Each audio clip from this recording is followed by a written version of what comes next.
Hello and welcome to About the House. We may be sporting rivals, but Australia and New Zealand are very close friends when it comes to Parliament. New Zealand's Speaker, the Right Honourable David Carter MP, recently visited Australia to strengthen his relations with our own presiding officers. I think visits like I'm doing over the next 4 days to Australia are extremely important. I became Speaker 4 years ago. One of my early trips overseas was to the then Speaker, Bronwyn Bishop. Important for me to make those relationships. Of course, we've since had change of both President and Speaker. Both have been to New Zealand. It's important that I return the hospitality and come over to Australia as well. In New Zealand, we don't have state parliaments. We're unicameral, so I'm it. There's only one Speaker in the whole of the New Zealand system. The chance to come and share ideas and a bit of camaraderie with the likes of President Parry and Speaker Tony Smith is a huge privilege, but a great opportunity for me. Mr Carter was welcomed to question time in the House by our own Speaker, the Honourable Tony Smith MP. We asked Mr Carter about the differences between Australian and New Zealand question times. We don't have questions that are given to ministers without notice, so we have 12 substantive questions that are presented by the opposition and by the government, so ministers know the first question.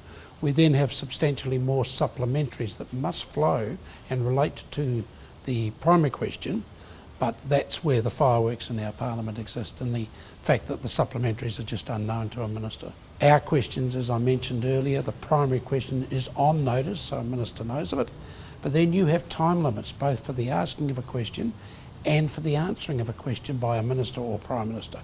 We don't have such time limits, and if a question that goes on for too long, I, as Speaker, are likely to cut down that question, just cut it out altogether and say, you've asked the question, now we'll hear the answer. So again, it's a different style of question time.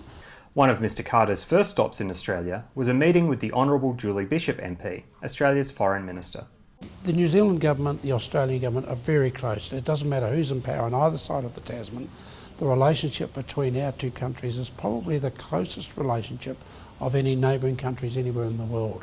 So the issues around Brexit, the new administration in America, the future of Trans-Pacific Partnership or any trade agreement that New Zealand and Australia have been heavily involved in negotiating, they're the sorts of questions that I had for Minister Bishop, and of course she's just returned from Washington, so it was a fantastic opportunity for me to get an insight into where she thinks things are going. On top of his visit to Canberra, Mr Carter also stopped in Brisbane to talk about emergency responses to natural disasters like bushfires. I'll spend 4 days in Australia in total, so 2 days in Canberra. Then we always try and put in another parliamentary visit. So on this occasion, I'll travel to Queensland Parliament, which of course is unicameral, so similar to New Zealand. There, I'm particularly looking forward to learning more about the response to emergency management.